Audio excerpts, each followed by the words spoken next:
The garage door had been broken for 3 months, and apparently that made me a complete failure as a husband. I stood in the shadows of our cluttered garage at 11:30 on a Tuesday night, listening to my wife Madison laugh into her phone about my pathetic little job with her sister Jenna. The conversation drifted through the thin wall separating the garage from our kitchen, every word crystal clear in the suburban silence. Before we dive deeper into this story, I have one small request. Please subscribe, drop a like, comment, and hit that hype button to boost this channel so more people can discover these incredible Reddit stories. I can't believe I settled for a high school English teacher. Madison's voice carried that particular brand of contempt she'd perfected over our 7 years of marriage. Grant's offering us a real future. Chris can't even fix a garage door, let alone provide the life I deserve. Grant. That would be Jenna's boyfriend, the self-proclaimed venture capitalist who drove a Tesla and wore $1,000 suits to backyard barbecues. The same Grant who'd been making increasingly frequent appearances at our family gatherings, always ready with some condescending comment about my noble profession of educating America's youth. Nothing like being the punchline in your own marriage. If only sarcasm paid the bills, I'd be driving that Tesla. I pressed closer to the wall, my hand finding the broken garage door opener I'd been meaning to fix. The irony wasn't lost on me. Here I was, hiding in my own garage, listening to my wife discuss my inadequacies while surrounded by half-finished projects that proved her point. "He's so clueless," Madison continued, her laughter sharp and cruel. "Last week he actually suggested we budget for a vacation to the mountains instead of that spa weekend in Napa. The mountains, Jenna, like we're college students going camping." My jaw clenched. That mountain cabin had been our honeymoon destination. Apparently, those memories meant less to her than impressing her sister's social circle. "Grant says men like Chris are why America's falling behind." Jenna's voice was fainter, but I caught the gist. "No ambition, no vision, just comfortable mediocrity." Comfortable mediocrity. That stung, mainly because it felt dangerously close to the truth. At 38, I was exactly where I'd been at 28. Teaching sophomore English at Millbrook High, grading papers until midnight, and watching my wife grow increasingly distant as her boutique business flourished. The conversation shifted, and I heard Madison moving toward the stairs. I slipped deeper into the garage's shadows, waiting for the house to settle into silence before making my way inside. Our bedroom was dark, Madison already under the covers with her back to my side of the bed. I undressed quietly, my mind replaying the phone conversation. 7 years of marriage, and I'd become the cautionary tale she shared with her sister. The next morning brought the usual routine. Madison rushing around in her designer clothes, grabbing coffee and pastries she'd never finish, checking her reflection in every mirror she passed. She barely acknowledged my presence as I made breakfast, her attention focused on her phone. "Don't forget dinner at Jenna's tonight," she said without looking up from her screen. 7:30, try to dress appropriately. Appropriately. Translation: don't embarrass her in front of Grant and his crowd. "Wouldn't miss it," I replied, my tone carefully neutral. She finally glanced at me, her expression unreadable. "Chris, about tonight, just try to fit in, okay? These people are important for my business." Important for her business. Everything lately came back to her business, her networking, her future. Our future had quietly become her future somewhere along the way. After Madison left for the boutique, I sat in our kitchen nursing my second cup of coffee and staring at her iPad, which she'd forgotten on the counter. The screen was still lit, displaying her text messages. I shouldn't have looked. Every functional marriage requires some level of privacy, some boundaries that keep the relationship healthy. But after last night's phone conversation, healthy felt like a luxury I couldn't afford. The messages were right there, the most recent thread open and waiting. "Grant, Can't wait to see you tonight. Wear that black dress. Madison. Chris will be there. Grant. Even better. I love watching him squirm. Madison. You're terrible, but yes, the black dress. My coffee cup hit the counter harder than intended, the ceramic making a sharp crack against the granite. The black dress. The one I'd bought her for our anniversary last year, the one she claimed made her feel beautiful. I scrolled up through their conversation, my stomach dropping with each message. Weeks of flirtation, innuendo, and increasingly explicit exchanges. References to hotel room service, spa weekends, and intimate details that made my hands shake as I read. The affair had been going on for months. I set the iPad down carefully, my mind racing through the implications. Madison and Grant, my wife and her sister's boyfriend. The family dinners suddenly made sense. The lingering glances, the private jokes, the way they always seemed to find excuses to be alone together. My phone buzzed with a text from Frank, my old college buddy who owned the boxing gym downtown. Lunch today? You look like you need to hit something.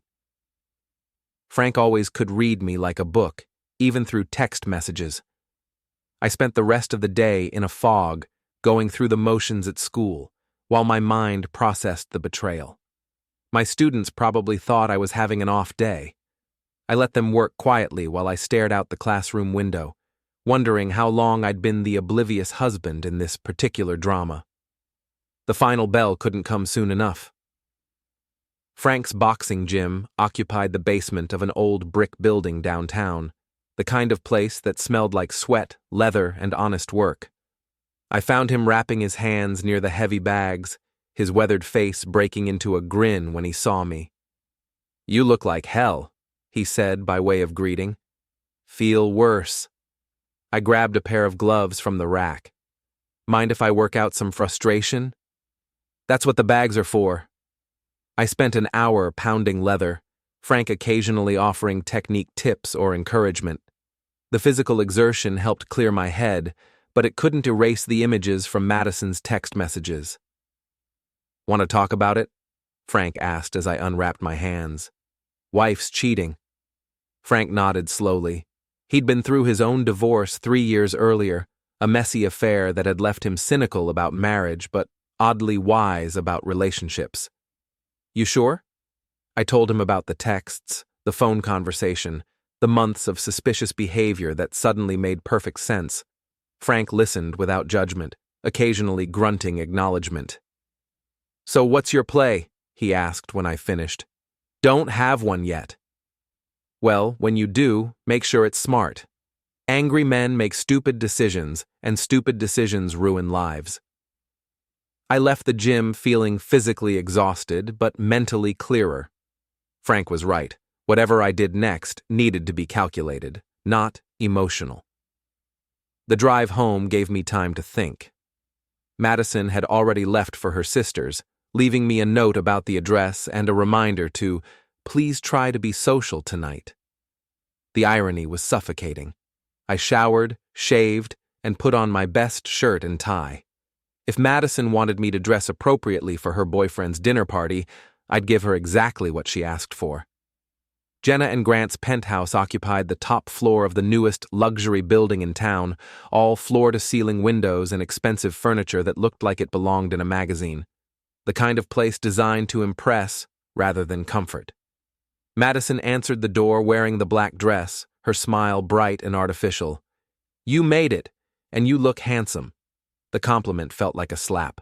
How long had she been playing this role, the devoted wife performing for an audience? The living room was filled with the usual suspects from Madison's social circle, successful couples in their 30s and 40s, all perfectly dressed and carefully groomed. The kind of people who measured success in square footage and vacation destinations. Grant held court near the windows, regaling a small group with stories about his latest investment opportunity. He spotted me across the room and raised his glass in mock salute. "Chris, the man of letters joins us. How goes the noble pursuit of education?" The conversation stopped, all eyes turning to me.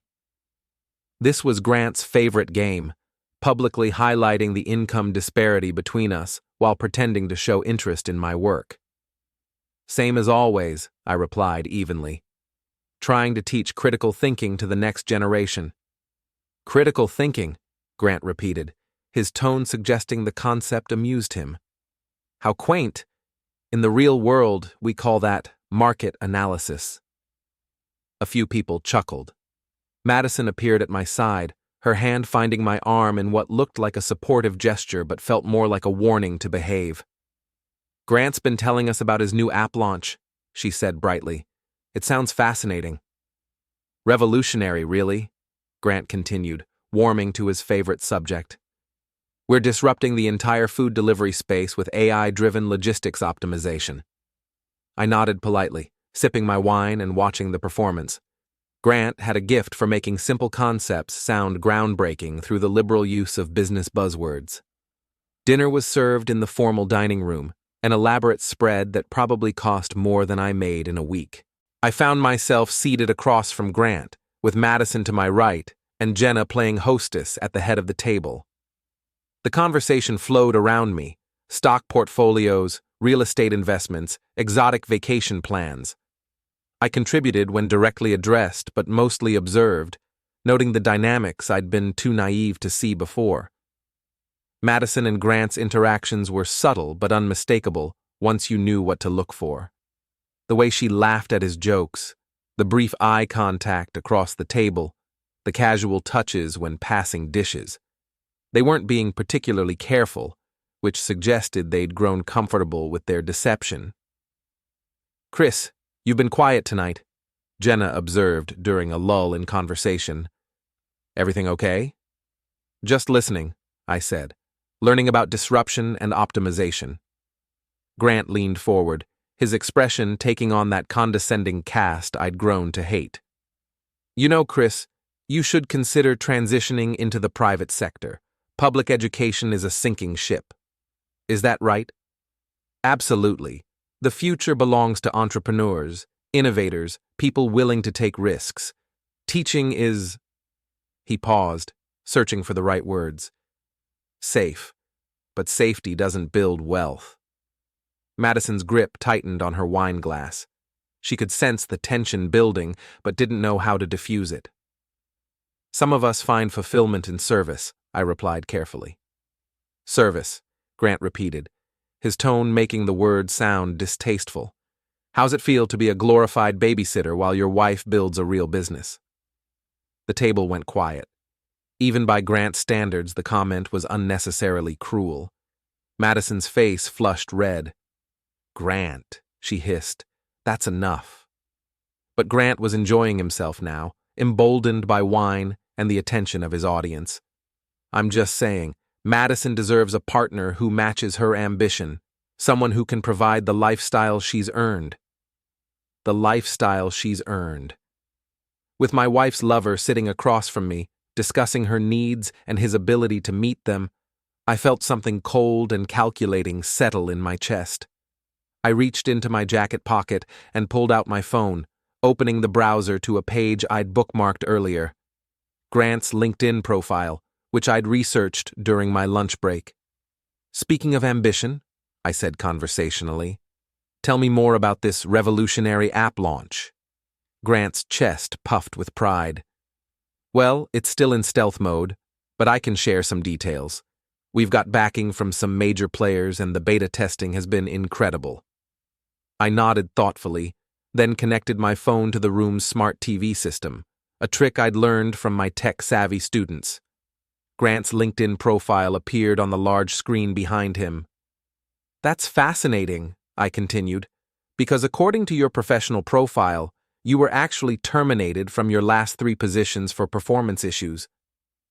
Grant spun around to see his own employment history displayed for the room.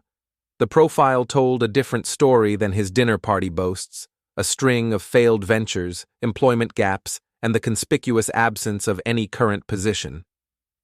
"The app launch you're describing," I continued, my voice calm and measured, "appears to be fictional. Unless you're developing it from your parents' basement, where you've been living since your last termination 6 months ago." The silence was deafening. Grant's face cycled through confusion, anger, and humiliation as the room absorbed the information on the screen. "You son of a—" Grant started to stand, his chair scraping against the hardwood floor. "The truth?" I finished for him. "I prefer to think of myself as a critical thinking instructor. You know, that quaint skill you mentioned earlier." Madison was staring at me with a mixture of horror and something that might have been admiration. The other guests seemed frozen, unsure whether to laugh or leave. Grant's composure completely cracked. "You pathetic little man. You think exposing my employment history changes anything? Your wife still comes to me when she needs a real man." The words hung in the air like a toxic cloud. Madison gasped, her hand flying to her mouth. Jenna looked like she might be sick. I stood slowly, pocketing my phone with deliberate calm. "Thank you for a lovely evening, Jenna. The food was excellent." I walked toward the door, pausing only to look back at Madison. She was staring at Grant with undisguised shock, apparently unaware that he was capable of such public cruelty. "I'll be at home when you're ready to talk," I told her quietly. The elevator ride down felt like the longest 20 seconds of my life. Madison didn't come home that night. I sat in our living room until 3 in the morning, replaying the dinner party disaster and wondering if I'd just destroyed my marriage or simply revealed its existing condition. Grant's parting shot about being a real man echoed in my head, each repetition adding fuel to a fire I was trying to keep under control. My phone buzzed with a text from Frank. "Heard about tonight, you okay?" Small towns had their disadvantages. News traveled fast, especially when it involved public humiliation at high-end dinner parties. "Still processing," I replied. "Coffee tomorrow? Early." Frank's diner of choice was a greasy spoon called Murphy's that served breakfast all day and minded its own business. I found him in a corner booth at 7 a.m., already halfway through a stack of pancakes. "You look like you slept in your car," he observed. "Couch." Madison didn't come home. Frank nodded, unsurprised. "Probably stayed with her sister. Question is, what's your next move?" I'd been asking myself the same thing all night. The smart play was probably damage control. Apologize for the public embarrassment, suggest marriage counseling, try to rebuild what we'd lost. The problem was, I wasn't feeling particularly smart. "I keep thinking about what he said," I admitted. "About being a real man. Grant's a fraud and a coward. You proved that last night." "Did I? Or did I just prove I can do research and work a smart TV?" Frank set down his fork and studied me with the intensity he usually reserved for boxing students who weren't taking training seriously. "You want to know what makes a real man? It's not money or cars or bullshit business ventures. It's how you handle yourself when everything goes to hell." "Then I'm failing the test." "Test isn't over yet."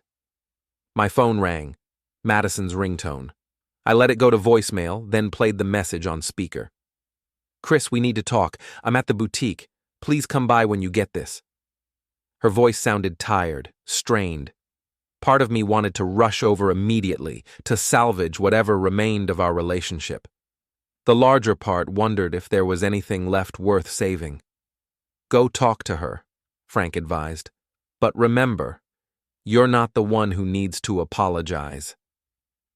Madison's boutique occupied a renovated Victorian house in the historic district, all exposed brick and carefully curated merchandise.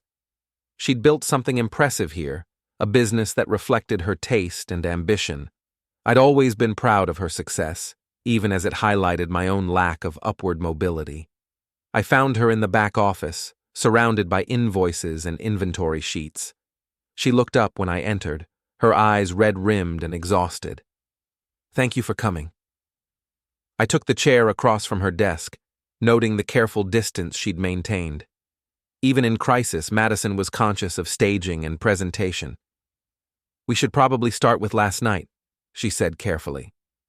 "Which part? The part where your boyfriend called me a pathetic little man, or the part where he announced your affair to a room full of people?" She flinched. "Chris, it's not what you think." It's exactly what I think. I've seen the text messages, Madison. Weeks of them. Her composure cracked slightly. You went through my phone? You left your iPad open on the kitchen counter. The messages were right there. We sat in silence for a moment, the weight of revealed secrets settling between us. How long? I asked. It doesn't matter. It matters to me. Madison closed her eyes, looking older than her 35 years. 3 months. It started as just conversation, flirtation. It wasn't supposed to become anything serious. 3 months. A quarter of a year of deception, of playing the loving wife while building a relationship with another man. Do you love him? The question surprised her. I don't know. Maybe. Chris, you have to understand. Understand what? That I'm not enough? That my job embarrasses you? That you need a real man? That's not fair. Fair? I stood up, pacing to the window that overlooked the boutique's main floor. You've been sleeping with your sister's boyfriend for 3 months, and you want to talk about fair? Grant and Jenna aren't serious. They both know it's temporary. The casual way she dismissed her sister's relationship was almost as shocking as the affair itself. Does Jenna know about you and Grant? Madison's silence was answer enough. Jesus, Madison, you're destroying your own family. I'm trying to build a future, she said defensively. Grant has connections, opportunities. He can help me expand the business, maybe open locations in other cities. So this is about money? It's about potential, about not settling for mediocrity. There was that word again. Mediocrity. Apparently, I'd become the embodiment of everything Madison wanted to escape. What do you want from me? I asked. I want you to understand that this isn't about you. It's about me, about what I need to be happy. And what you need is Grant. What I need is a partner who shares my ambitions. I turned back to face her, studying the woman I'd married 7 years earlier. She was still beautiful, still intelligent and driven. But somewhere along the way, she'd become someone I didn't recognize. Then, I guess we're done. The words surprised us both. Madison's eyes widened, as if she'd expected me to fight harder for our marriage. Chris, wait. We don't have to make any permanent decisions right now. Maybe we could try counseling or... You made the permanent decision 3 months ago. I'm just catching up. I walked toward the door, pausing at the threshold.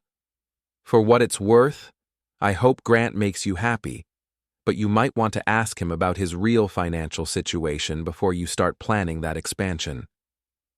The bell above the boutique's front door chimed as I left, a cheerful sound that felt completely inappropriate for the moment. Word of the dinner party incident spread through town like wildfire.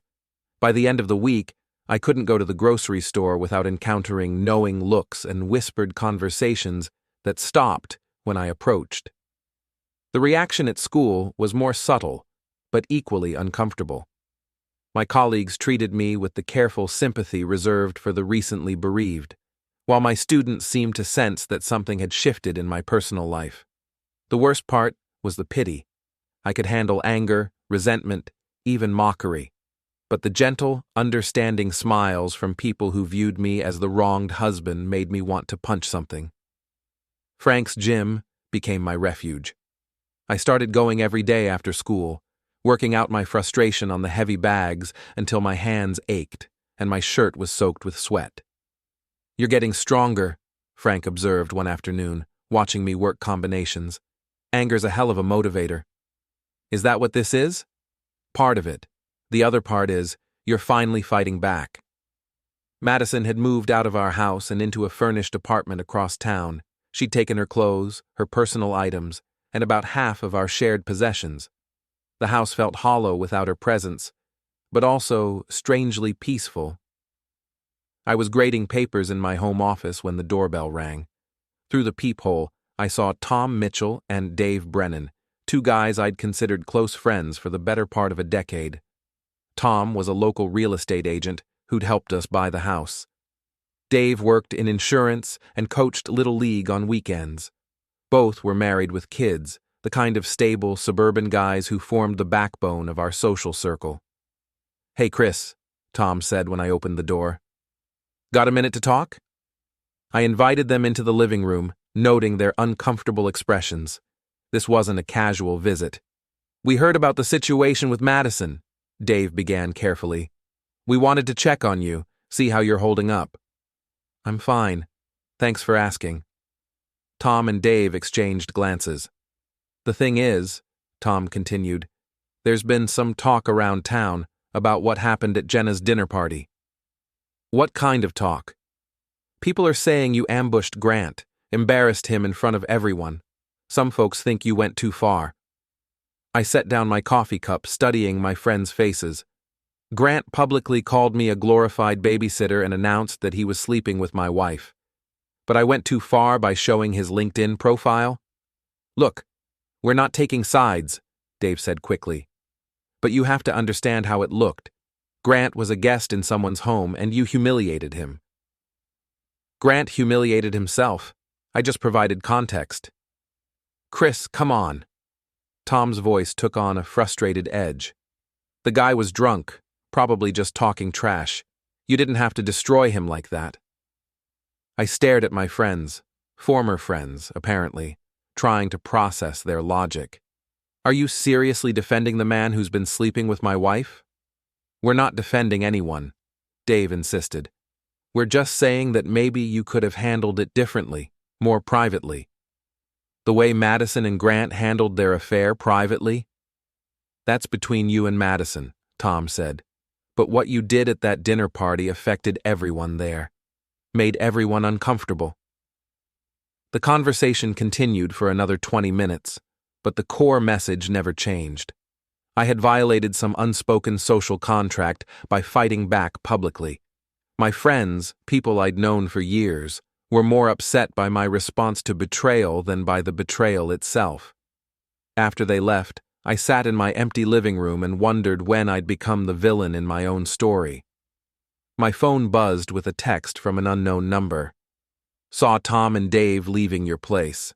Guessing they weren't there to offer support."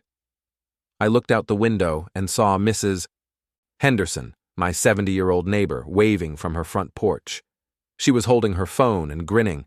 I texted back, "Good guess." "Their loss. You want some company? I made too much lasagna." Mrs. Henderson had lived next door for 15 years, a widow who kept her lawn immaculate and her opinions to herself. I'd never had a real conversation with her beyond pleasantries about the weather. Her kitchen smelled like garlic and oregano, warm and welcoming in a way my house hadn't felt in months. She served enormous portions of lasagna with a side of unsolicited advice. "Men are idiots," she announced over dinner. "Present company excluded, of course." "Of course. Your wife's been cheating and your friends are mad at you for embarrassing her boyfriend. Did I get that right?" I nodded, impressed by the accuracy of the neighborhood gossip network. "In my day, we would have run them both out of town on a rail. Now everyone's worried about hurt feelings and social media." Times change. People don't. They just get better at pretending to be civilized. Mrs. Henderson refilled my wine glass and settled back in her chair. "You want some advice from an old woman who's seen this movie before?" "Sure." "Stop apologizing for defending yourself. You didn't break your marriage, you just stopped pretending it wasn't already broken." Her words hit harder than I expected. For weeks, I'd been second-guessing my actions at the dinner party, wondering if I'd overreacted or handled things poorly. But Mrs. Henderson was right. I hadn't created the situation. I'd just refused to pretend it didn't exist. "The question now," she continued, "is what you're going to do next." "I honestly don't know." "Well, when you figure it out, make sure it's something you can live with. Because at the end of the day, you're the one who has to look at yourself in the mirror." I walked home feeling more clear-headed than I had in weeks. Mrs. Henderson was right. I was done apologizing for other people's choices. My phone was ringing when I got inside. Madison's number. "Chris, we need to talk. There's been a development." "What kind of development?" "Grant's been arrested." Grant's arrest made the local news, though the details were initially vague. Something about financial fraud and falsified business documents. I watched the story unfold on my laptop while eating breakfast, feeling a mixture of vindication and concern. Madison called 3 times before I answered. "Chris, please, I need to see you." She sounded genuinely distressed, her usual composure completely shattered. Against my better judgment, I agreed to meet her at a coffee shop downtown. I found her in a corner booth, looking like she hadn't slept in days. Her hands shook as she lifted her coffee cup, and her eyes were red-rimmed from crying. "Thank you for coming," she said quietly. "What happened with Grant?" "He's been running some kind of investment scam, taking money from people for fake business ventures, using it to fund his lifestyle." I thought about the Tesla, the expensive clothes, the penthouse apartment. How much money? The police think it's over $2 million. Chris, some of the victims are people we know, people from our social circle. The irony was staggering. Grant had spent months mocking my stable, honest job while funding his flashy lifestyle through fraud. "Where does that leave you?" I asked. Madison's composure finally cracked completely. "I gave him money, Chris. A lot of money." "How much?" $50,000, from the boutique's expansion fund. I stared at her, processing the implications. "You invested in his fake business?" I thought it was real. He showed me projections, business plans, everything looked legitimate. "Madison, you're smarter than that. You wouldn't invest $50,000 without doing research." She was quiet for a long moment, staring into her coffee cup. I wasn't thinking like a businesswoman. I was thinking like a woman in love. The admission hung between us like a physical presence. Madison had been so careful to frame the affair as being about opportunity and ambition, but now the truth was emerging. She'd fallen for Grant, and love had made her stupid. "Can you get the money back?" "I don't know. The police have frozen all his assets, but there are dozens of victims ahead of me. My lawyer says I might recover pennies on the dollar." "Your lawyer?" "Chris, there's more. The police want to interview me about my relationship with Grant. They think I might have been involved in the fraud." The coffee shop suddenly felt too small, too public for this conversation. "Were you?" "Of course not, but I was close to him. They think I might have known about his activities." I studied my wife's face, looking for signs of deception. She appeared genuinely terrified, but then again, she'd been deceiving me for months. "What do you need from me?" "I need a character witness, someone who can testify that I'm not capable of financial fraud." The request was almost laughable. She was asking me to vouch for her integrity after she'd been lying to me for months. "Madison, I can't. Please. I know I hurt you. I know I made terrible choices. But you know me better than anyone. You know I'm not a criminal." She was right about that much. Madison was selfish, unfaithful, and materialistic. But she wasn't a thief. Her involvement with Grant had been personal, not professional. "I'll tell the truth if they ask me," I said finally. "But I won't pretend our marriage was something it wasn't." Relief flooded her face. "Thank you." "Don't thank me yet. There's something else we need to discuss." I pulled out my phone and showed her a text message I'd received that morning from my lawyer. "Preliminary divorce papers ready for review." Madison stared at the screen, her face going pale. "You filed for divorce?" "I filed for separation. The divorce papers are just a precaution." "Chris, please, I know I made mistakes, but we can work through this. What happened with Grant was a mistake, a moment of weakness. 3 months of moments?" I was confused, unhappy. I felt like we were growing apart, like you didn't see me anymore. "So you found someone who did. It wasn't supposed to happen, it just did." I finished my coffee and stood to leave. "I'll talk to the police if they contact me, but Madison, we're done. Whatever we had, whatever we were, it's over. Because I made one mistake? Because you made 100 small choices that led to one big betrayal. And because when I found out, your first instinct was to blame me for not being enough. I left her sitting in the coffee shop, staring at the divorce papers on her phone screen. The police interview took place 2 days later at the station downtown. Detective Sarah Martinez was professional but thorough, asking detailed questions about Madison's relationship with Grant and her knowledge of his business activities. Your wife claims she had no knowledge of Mr. Colton's fraudulent activities, Detective Martinez said. Do you believe that's accurate? Yes. Madison's many things, but she's not a criminal. If she gave him money, it's because she believed his business was legitimate. Were you aware of their personal relationship? I found out recently. How did that make you feel? I considered the question carefully. Angry, betrayed, but not surprised, in retrospect. There were signs I chose to ignore. The detective made notes, her expression neutral. Mr. Colton has made some claims about your behavior at a dinner party. He says you publicly humiliated him, threatened him. I showed his LinkedIn profile to a room full of people. If that humiliated him, it's because the truth was embarrassing. Did you threaten him? I told him the truth about his employment history. If he found that threatening, that's his problem. Detective Martinez smiled slightly. Mr. Colton also claims you vandalized his car. This was news to me. What kind of vandalism? Someone spray-painted liar on the side of his Tesla. He thinks you were responsible. I almost laughed. Detective, I drive a 10-year-old Honda Civic and teach high school English. If I was going to vandalize someone's car, I'd probably use correct grammar. The interview ended with Detective Martinez assuring me that I wasn't a suspect in either the fraud case or the vandalism. Grant was apparently grasping at straws, trying to deflect attention from his crimes by blaming his victims. I left the police station feeling oddly liberated. For the first time in months, I wasn't the one being questioned about my choices or my character. Grant's arrest had shifted the narrative, transforming him from successful entrepreneur to common criminal. My phone buzzed with a text from Frank. Heard about Grant. Buy you a beer. Make it 2 beers.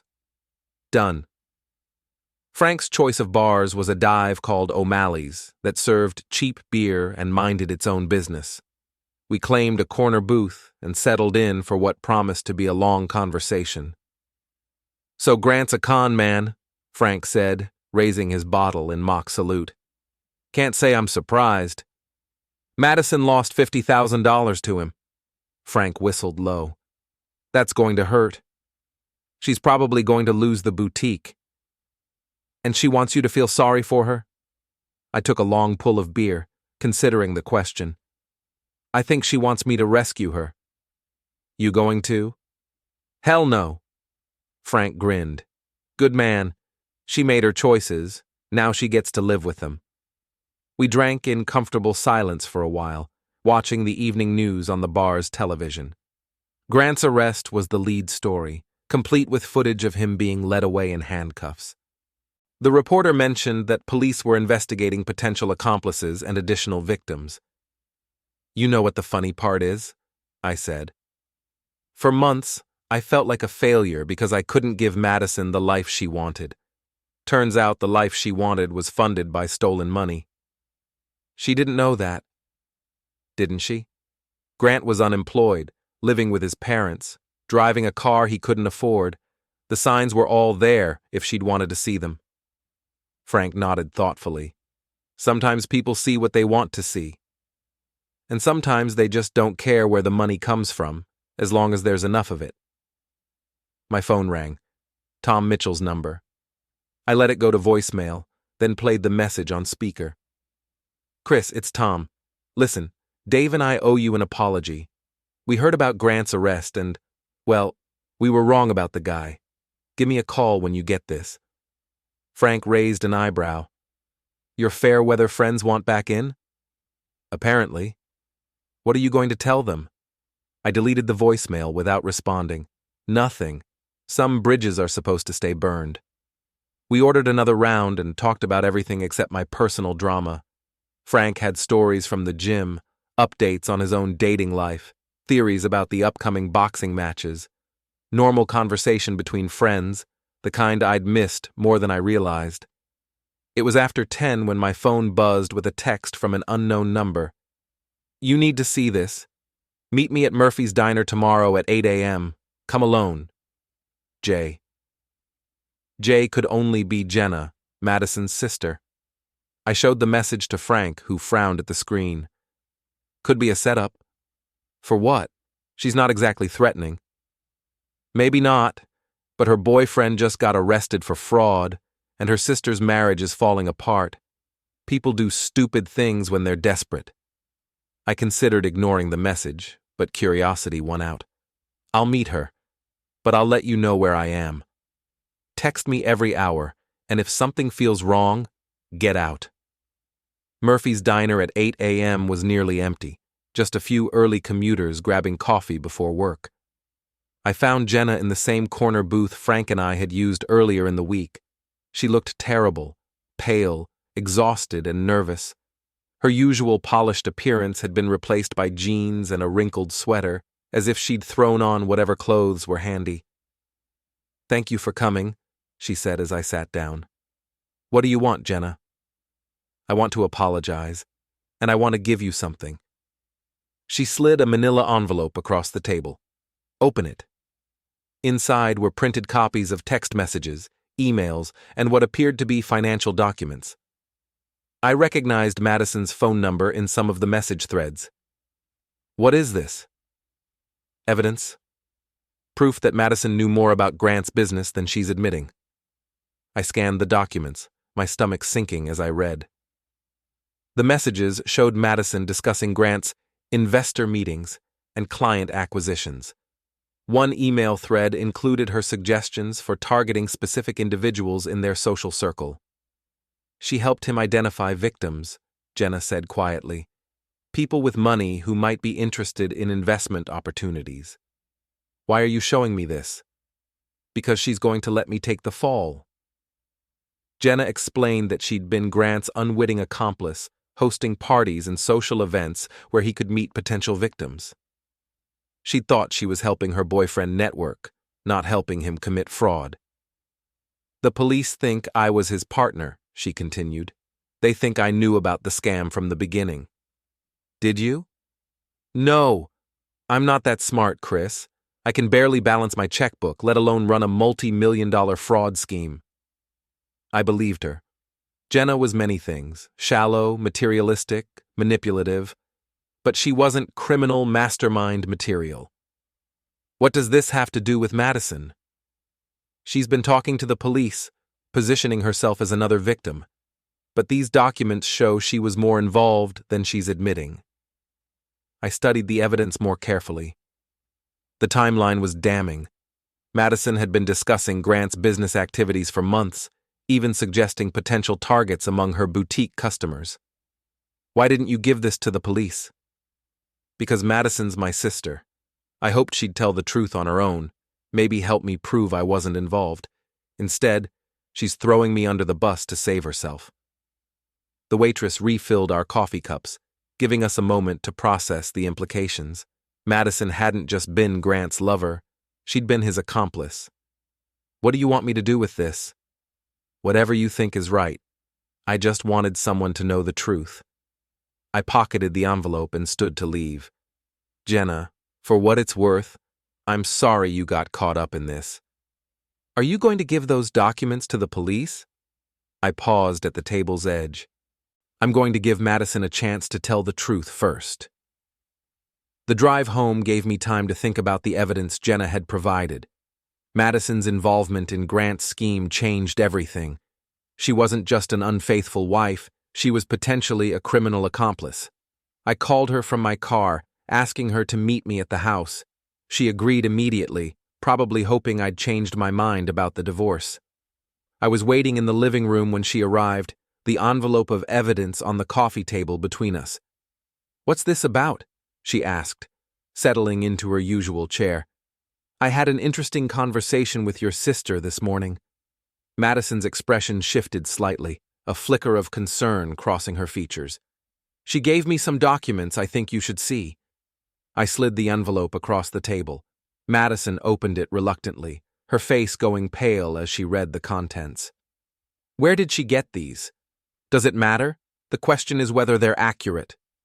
Madison was quiet for a long moment, staring at the evidence of her involvement in Grant's fraud. When she finally looked up, her eyes were filled with tears. It wasn't supposed to happen like this. But it did happen.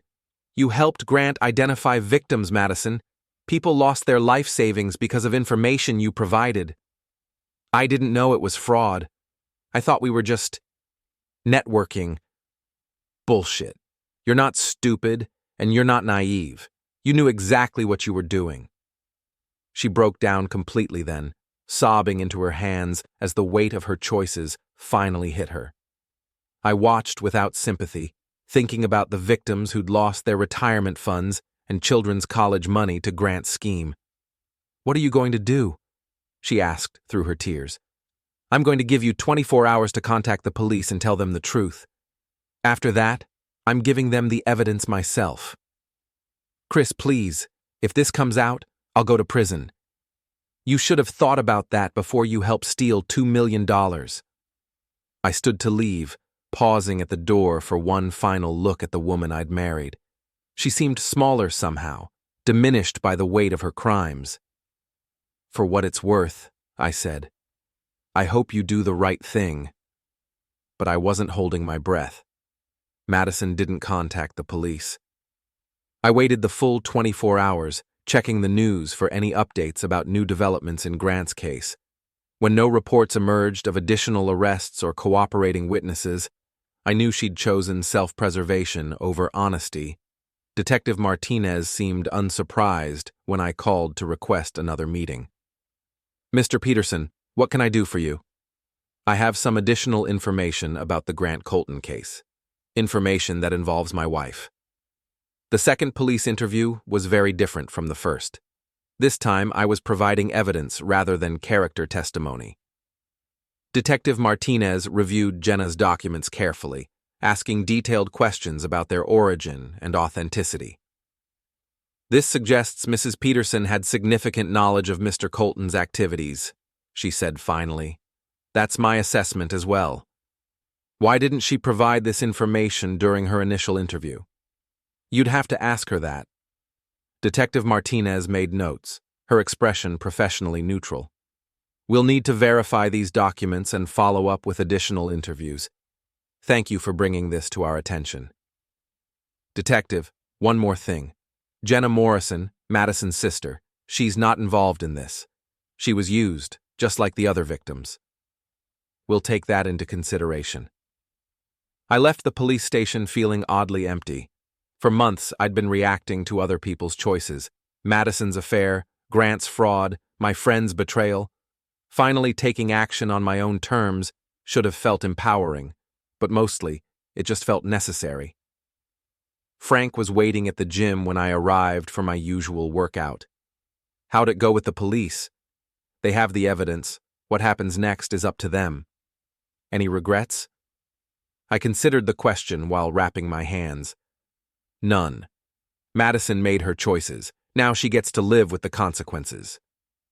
Even if she goes to prison? Especially if she goes to prison. She helped steal money from people who trusted her. That has consequences. We worked out in comfortable silence, the rhythm of gloves against heavy bags providing a soundtrack to my thoughts. For the first time in months, I felt like I was moving forward instead of just reacting to events. My phone buzzed with a text message as I was leaving the gym. We need to talk. It's important. Madison. I deleted the message without responding. The next text came an hour later. Please, Chris, I'm begging you. Then another. I know you talked to the police. We can work this out. And finally, don't do this to me. I'm your wife. That last message made me laugh out loud. After months of betrayal and lies, Madison was playing the marriage card as if it still meant something. I blocked her number and went home to grade papers. The arrest came 3 days later.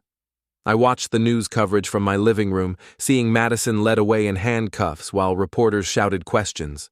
She looked smaller on television, vulnerable in a way I'd never seen before. My phone rang immediately. Friends, neighbors, colleagues who'd heard the news. I let them all go to voicemail, not ready to discuss the situation with people who'd spent months judging my responses to Madison's betrayal.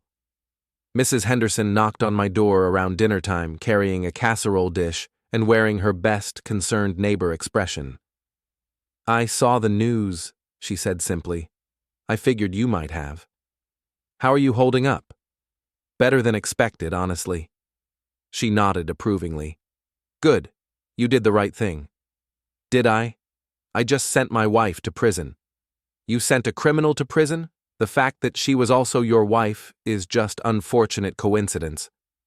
Mrs. Henderson's moral clarity was refreshing after months of ambiguous loyalties and conflicted emotions. "The neighborhood's buzzing with gossip," she continued.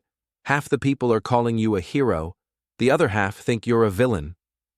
What do you think?" "I think you're a man who finally stopped letting other people walk all over him."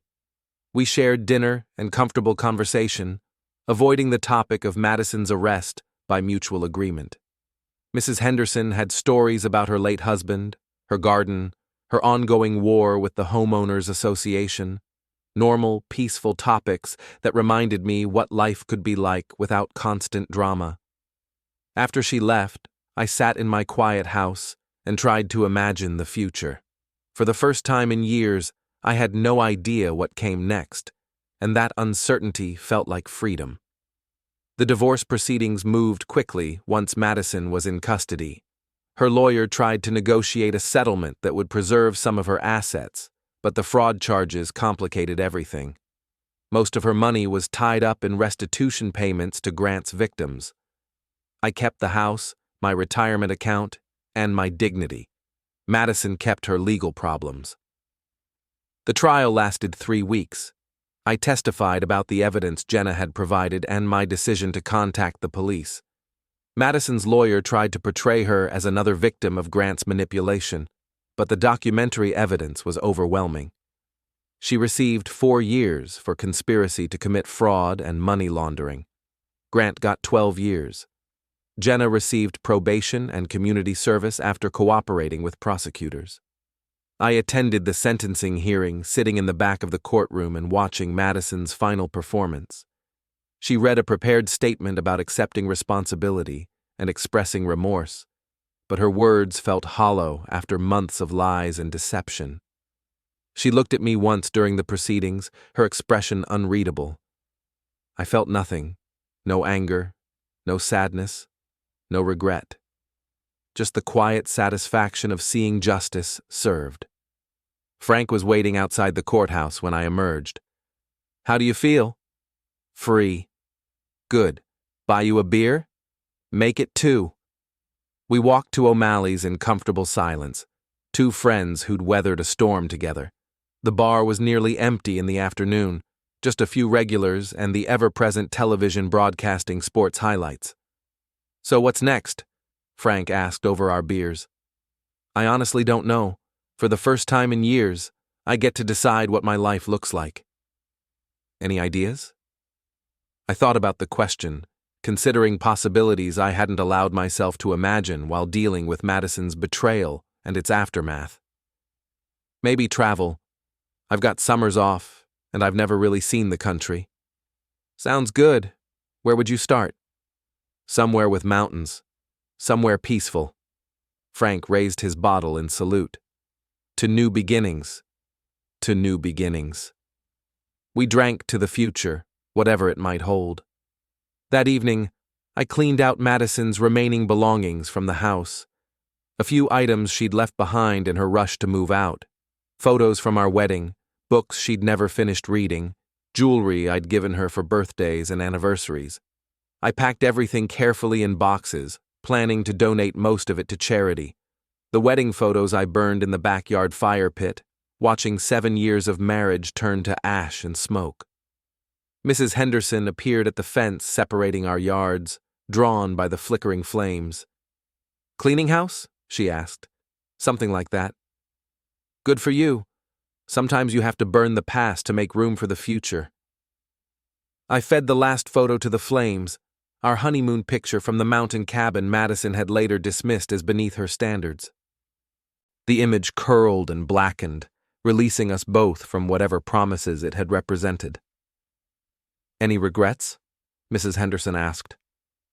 I considered the question one final time, thinking about the choices that had led me to this moment. Madison's betrayal, my public response, the discovery of her criminal involvement, the decision to contact police. Each step had felt inevitable at the time, but together they'd completely transformed my life. "None," I said finally. "Not a single one." The fire burned down to embers as we talked, the last traces of my marriage disappearing into the night sky. Tomorrow would bring new possibilities, new choices, new chances to build something better. For the first time in months, I was looking forward to finding out what that might be.